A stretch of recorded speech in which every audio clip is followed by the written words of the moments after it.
I care what people think of you. Oh, we recording? Oh, hey. Wow.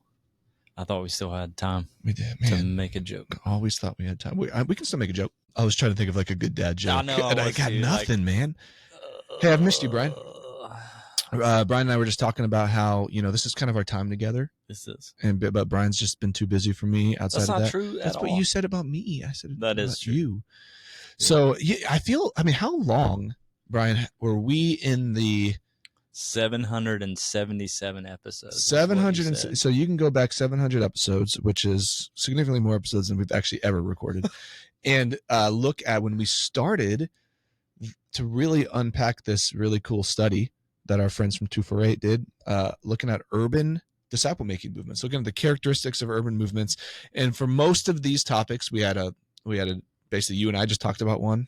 We introed it, summarized it, went through it. Which most of the reels that we got from that were the insights from you, Cory. I just want to lift you up and celebrate the wisdom that you had in those intros. It's the wisdom that AI assumes.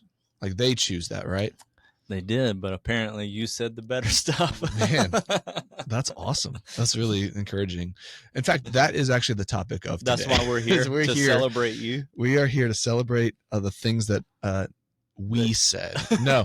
So we went through each one of these as kind of a summary, intro, overview of each week. And then we tried to get some interviews. We tried to get some real life people. We got a lot of leaders of hubs and networks and other groups just to talk about how this actually looks like in their cities or in Kansas City. And it feels like we've been in this so long that we felt like we needed some kind of summary. A little wrap up, right? A little close the door. Tie the bow. Oh, bow tie. Well, close the door is good too. I like tie the bow though, because it doesn't sound like people are leaving. Yeah, it's like here's a gift. Yeah, exactly.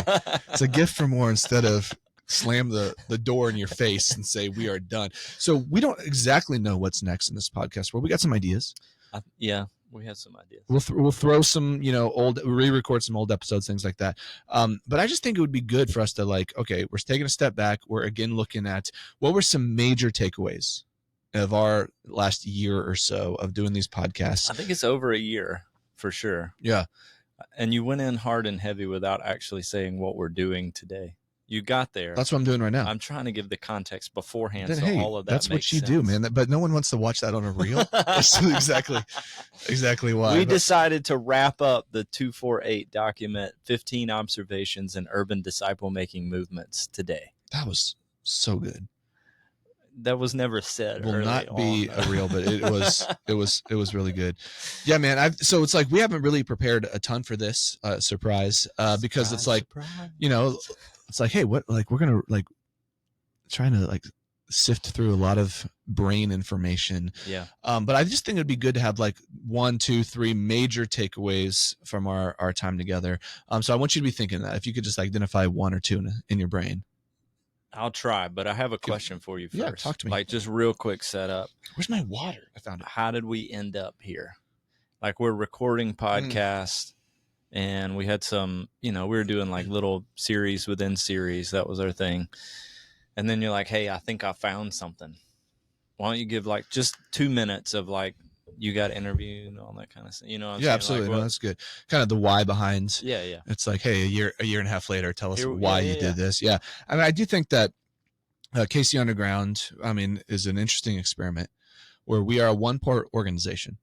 We're a missions org in Kansas City, trying to see movements take place and disciples multiplying, churches multiplying in simple expressions. So in that sense, it's a little bit unique, but we are on the other side a network, right? And although all the micro churches and groups, they don't belong to KC Underground, we get to sit in both these worlds. We're both an organization, but we're also this decentralized network of things. And as we look at movements, disciple making movements, church planting movements, gospel movements, whatever that phrase you want to use, there are consistent characteristics from every culture, and there are movements happening, hundreds of nations, right? Hundreds of places. So for us to sit back and be okay, what's true in all those? And we've sat in a lot of those concepts for a long time, but then now we're at a place, I think, in time where we're like, hey, there are different types of environments, countries, places. There's a lot of rural movements, right? It's like, but there are less historically movements that are happening in urban environments and cities. Well, the vast majority of America is quickly becoming urbanized, right? So the most of us, I mean, as far as the majority, I'm saying most people are living in cities. And so it's just for us to just like use a strategy or tactics that are super consistent within rural settings, but not so much in cities. It just seems dumb.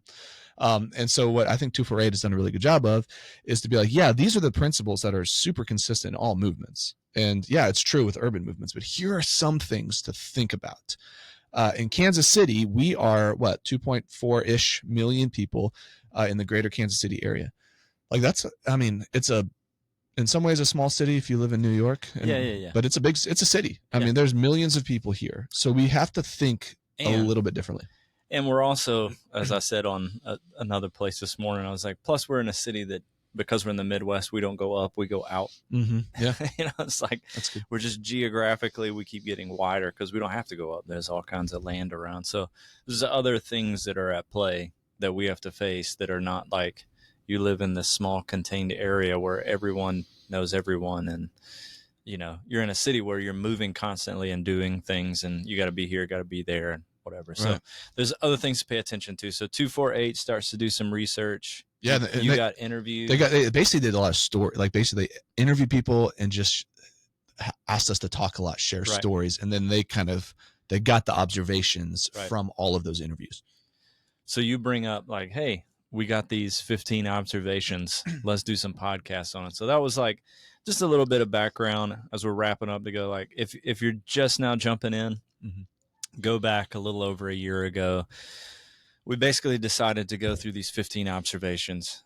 We'll do an intro week, and then we'll try to get 1 or 2 interviews if we can that we think would pull out the reality of where we're seeing that.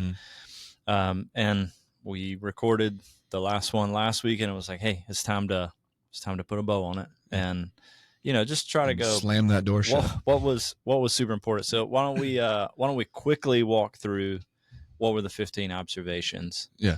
And who we interviewed, and go like, this is definitely the best interviewer. The other one, no. Terrible. Yeah, I don't even know. I mean, let's just basically read through these topics as just a quick reminder.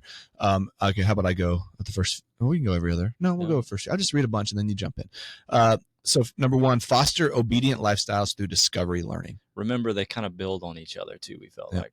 So a lot of discovery-based stuff. We've talked a ton about that. Number 2, emphasize affinity group engagement in cities. So not necessarily geography, but thinking people groups, interests. Number 3, begin with the broken, marginalized, and poor. So we looked at a lot of ways like how that actually begins momentum early on, looking for people in kind of the marginalized people groups sometimes. I just want to hit pause after you did that third one because, we got one of our, I think it's Zephan and Bree under that foster obedient lifestyles. And I think we interviewed Guy under emphasize affinity groups because, man, just even the movement of For the Nations within the history of the last 4 or 5 years and watching that. But you were asking about highlights. I'm just going to do it as I like we're going this. Like through every this. 2 or 3, we'll just pause. Okay, that's good. It's like we planned it. And the one that really stands out to me is the interview with Hudson under the begin with the broken, marginalized, and poor. So just to hear, from one of these leaders and share the hope, which has been a significant part of our journey through, the last 5 years. We love James. James is always here. Yeah. Not always, but regular contributor, contributor James Mace. But then just to hear from Hudson of like his own personal journey, man, that one was like, in fact, I think that was one of the first ones we recorded on video. Yeah, it was. But just connect with him, hear his story of like, this is an ordinary person who's going, this is how this stuff is played out in real life. This is why this matters in an urban context. So any others that really stood out to you from that one? No, I think the affinity group piece is one of the, if there was like a giant observation that I would say is so significant for cities, it's that topic, is that we engage probably more often outside of geography than we do within it, and sometimes it overlaps, and sometimes that's not true. But I just think we used to train towards geography. Who's your neighborhood? Yeah. And now we train towards who's your people.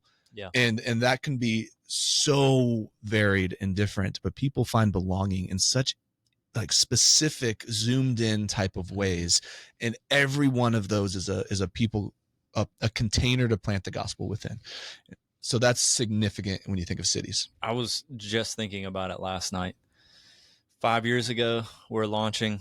Every time we do any kind of training or encouraging leaders to think through stuff, I'm like, our context is our neighborhood, because we got a bunch of little kids and we're always there and we just don't leave a lot. And last night I'm sitting at a ball field going, our life is different now. Yeah. They have grown up. 100%. We go a lot more places. Yeah. And now it's like, all right, how do I see this new network of relationships that I'm going to end up spending a lot of time in? Man, how do I start to engage it? Because it's new for me. Yeah. It's easy. In some ways for me, it was so much easier when they were little. We got all these people around us. We see them all the time. And that's still true. Like our kids all play together, and we'll tailgate this weekend. Yeah. But then it's like, okay, I got to like pay attention to some new principles. Absolutely. And in some ways, those sports teams, you're around each other more. Yeah. Like you live next to your neighbors, but sometimes you're not forced to have 3 games a week or something where you're actually around these people. So things shift, and we as the disciple makers, disciple makers. You got rural, but you couldn't do disciple makers. And missionaries also we have to adjust too, like as life goes. So that's good. Let's name the next. How about the next 4? Okay, I got you. Invest in high commitment disciple making relationships. Invest one-on-one in disciple making relationships that multiply. Develop servant-hearted leaders who replicate. That's actually where we pulled Hudson in. Yeah. I was gonna say some of these, they definitely blend in a lot. Yeah. And then number 7 was prioritize inside leaders. As we went through some of those things that jumped out, stories, little tidbits of interviews that stood out. Yeah, I'm just thinking back now. I told you I didn't have a whole lot of memory of those early ones. I knew it was going to happen, though. I knew it was going to start. Well, coming. I don't have a bunch of memories of the actual interviews. What I remember is as we hit invest in high commitment disciple making leaders, we interviewed our friend Danielle from New York. Because she had texted and was like, finally, someone is like talking about the realities of cities, so it was cool to bring that in and go like, this is somebody that's like, we live in a city, like you said, but it's not New York with some stupid amount of people. And then love you, New York. Sorry. Yeah. And then we had Zach Duke on here. And I got a text from a friend from a long time ago who was like, I got to know this dude. Yeah. Like just the principles and his commitment to disciple making in his context. And then Norris was in there, right? I think Norris might have been later. Was he later? I think Norris was later. No, prioritize inside leaders. Was he not? Maybe that was. I mean, I'm literally looking at the document. Okay, then I guess so. Then we actually get. Yeah, we had a ton of good feedback on that one as well, where it was like, man, just an unknown dude. Yeah. Like he's not, all over whatever everybody knows Norris. It's like an apple farmer or something in the Northwest. Cherry farmer. No, it's true. Yeah, absolutely. Like those are a couple of the ones that stood out to me. I mean, I think Cindy, I interviewed Cindy Anderson in that time. She is just a movement guru, amazing practitioner. And she was so fun to just talk about like looking for people who actually are going to commit to this and lean in. And she even gave like her own rules that, hey, I meet with someone 2 or 3 times. And if they're just not going to respond in obedience or walk this out, then I'm not going to hold their leash. Like I'm going to just say, okay, no worries. And that's like, you hear that a lot from movement missionaries globally. Yeah. It's like, we're looking for people who are hungry. And sometimes, and I think that's really hard in a Western context because we're just looking for friends, or sometimes we're just looking for anyone who's leaning in because our evangelical fruit has been so little, or evangelistic fruit has been so little. So to actually like find anyone who leans in, but sometimes we stick with those people too long, because they're not actually all that spiritually interested. So that was a super helpful one. The Norris interview. Oh, you know what? It wasn't Zach. It was Tyler. That's what I was thinking of. Well, Zach's amazing too. Yeah, Tyler, would just tell a lot of his story of some of the Anyway, I'm telling you, it's all blending in, but it was such a good year. Such a good year. Yeah. Tyler's an amazing guy in down in Texas, not Waco. Where's Texas Tech? Lubbock. And just seeing some fruit there over the years, and then really just being pioneers in a lot of the DMM stuff here in America. But what I was going to say with the Norris conversation is Norris, like, so emphasizes getting people to hear for the voice of God, and so de-emphasizes his role in what his words are. That has permeated every strategic part of his disciple making journey. Like, he finds inside leaders, not because he wants to train them to hear their, like, who God says they are. You know, maybe we talked a lot about identity, and when we're actually discipling, we're not teaching, we're like letting them hear what God is saying. Like, from day one, we are getting ourselves out of the way, and we're helping create environments so that people encounter the living God and hear his voice. Like, that is such a significant piece in all disciple making that I think that can go viral. But it was really fun to hear him, how he's catalyzed leaders from all types of places. Like, that one stood out to me. All right, let me hit some. Number 8 was mobilize the existing church to refocus on engaging the lost through disciple making. I'm just going to pause on that one because that was a fantastic little series. We got Marco from South Africa, and our good buddy Pete was in that series as well. Roy talked about with Roy Moran. Yeah, just the different angles through that were just rich about how we partner with that. I think we've come a long way in understanding the boundaries that we have to have in that, while also elevate. And when I say that, I mean, like, it's two different paradigms. It just is what it is. But like the gift that we can be and the gift that they can be in light of a citywide ecosystem. So I don't know. That's my. Yeah, I think we're always learning more and more about that, and we've had more and more failed attempts, and some like, ooh, here's a cool way where this happened. But it didn't happen like we thought it would happen. So it's like, all right, pay attention to the creativity of Jesus. Which is kind of what Roy told us too. Yeah. It's like, I mean, these are totally two different operating systems. And you just have to know that. There are those leaders that uniquely allow for people on this other stream that are doing movement stuff, but can also be a part of this big system. But we also we want to encourage people, hey, it's really hard.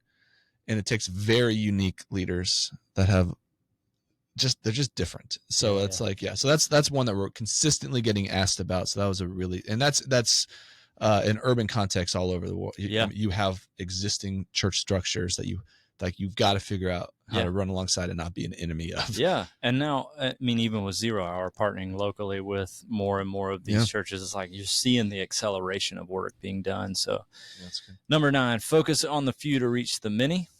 I think we had Guy and Haley on that one. Focusing on, again, international peoples and students. Build simple and agile structures and tools. That was number 10. Number 11 was coach disciple makers to set and pursue their God-given goals. Number 12, lead by example into the harvest. Anything in there standing out to you? I mean, there was so many good interviews there. I do think that a lot of those, like, that we sit in a lot, are around the structures, the tools, like the ecosystem that Underground has kind of been playing with, that as we kind of nerded out on some of those, but like the basic movement principles of focusing on the few to reach the many, leading by example into the harvest, like that seems to be the same from urban context to any other context. Like, find those who can reach other people, right? And I was actually thinking about this on the way in today about because I've been thinking a lot about multiplication and how difficult it is in the West to see sustained multiplication. And one of the biggest reasons we always say is lack of relational networks, because that's where movement actually happens, is when people know people and they've got natural streams of relationship to kind of float down.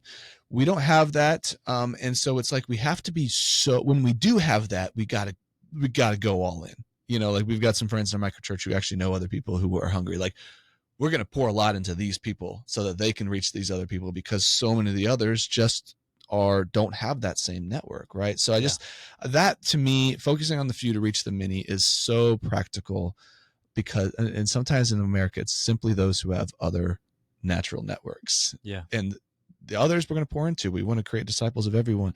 But man, we really need to spend a lot more time with people who actually know other people, which is rare. Yeah. In our context. Where did we leave off? Lead by example into the harvest. So I can go starting with the last three. Yeah. All right, here's our last three. Begin with underlying biblical principles to build adaptive practices. Yeah. Number 14, create ongoing team learning environments with application and reflection. And lastly, create intentional and consistent rhythms of connection. Those three actually do go hand in hand a little bit. Those three, we're talking about the rhythms of both teams and disciple makers and networks, as well as what does it look like in the harvest, and what's their engagement and lean in look like. So those are some big picture stuff that I think are really helpful for certain leaders and maybe not as helpful for maybe some everyday practitioners. Yeah. Again, I mean, I think we tried to address that along the way with a lot of this might hit some network leaders who are trying to develop something in a city. But that's okay, because I think we always try to hit, like, if you're thinking, should I go back and listen to that? I would go, yeah, I think you should, because ultimately, even if some of it feels more at like the network leader that's trying to support a network of ordinary people, it helps you understand this paradigm in which we exist. Yeah. And it's also helping you pay attention to, again, even if you don't have to like necessarily think about how to multiply this for thousands of people in a city, it's going, oh, okay, these are realities that I'm going to face in an urban environment. Mm-hmm. Yeah. Okay. So I was thinking about this today too. You really had a thoughtful day. Apparently I did. I think in cities, I do have a headache. I don't know if it correlates, but it's both of those things are very causal. True. That cities, there's just so much change all the time. And that can create open pockets of relationship. It can create like these new mission fields, like all of a sudden without us even thinking about it. And you can start stuff fast. Yeah. For a lot of us, it's just like, we don't have a lot of relationships. And so it's like, you got to go slow. And there just seems to be both of those timelines that kind of exist in cities that are like unclear. Like things are always changing, but we got to build relationships. Mm-hmm. Right. And so like, how do you do that in a movement thinking type of way? And I just think for us, a lot of the times, like taking some of the traditional conversations of timelines off the table and just like being constantly ready to go where God says go with these new mindsets. Yeah. And like some of that, I don't know if that makes sense as I'm saying it, but like, I think the reason I was thinking of it was like, because things will start and other things will end faster. There might be, we've got multiple micro churches, even with some of our core team, that are shifting, changing, because half the people move. Yeah. Right. Well, it's like, but now it's like, as we do this more and more and more, like, it feels like the timeline shrinks. Like we know our next like people group, like let's just say that, I don't know if it's actually where you're at, but let's say it's like all these families in the baseball. You've done this multiple times in life that you can kind of identify spiritually hungry people. You can kind of get things started a little easier because like sometimes you even have stories to tell. Hey, I used to do this with a bunch of other friends. Yeah. And you like things like that are just like really real, but things start and things stop and things shift and our mission fields change and all this stuff. But it's suddenly we're so in it. It's who we are and we can't go back like to what we can't go back just sitting in a pew.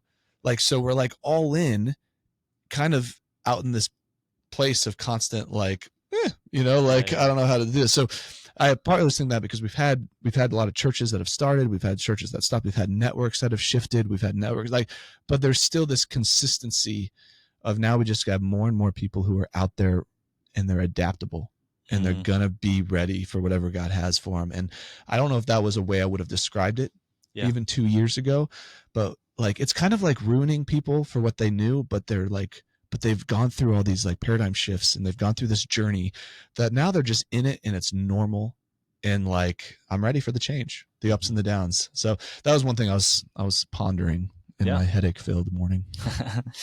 Well, the thing I'd wrap up with is just to affirm that idea, actually, like kind of a big takeaway for me is watching all of these interviews over the last year, however long it's taken, and just being reminded that there's a ton of tactics. There's a ton of strategies. There are some underlying biblical principles that we can reproduce everywhere, and we should pay attention to that.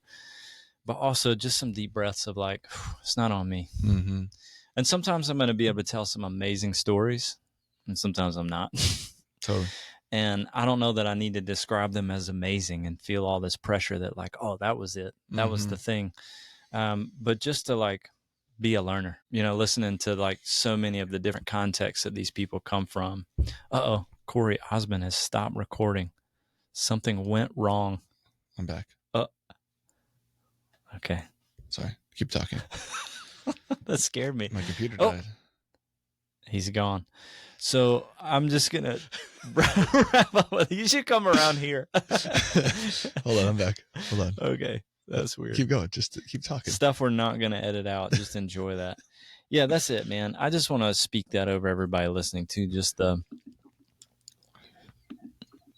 mute it. I'm trying. As you listen to these episodes and you think back through, you know, what can you walk away with on each of them? But also just be with Jesus and go, my story doesn't have to be their story.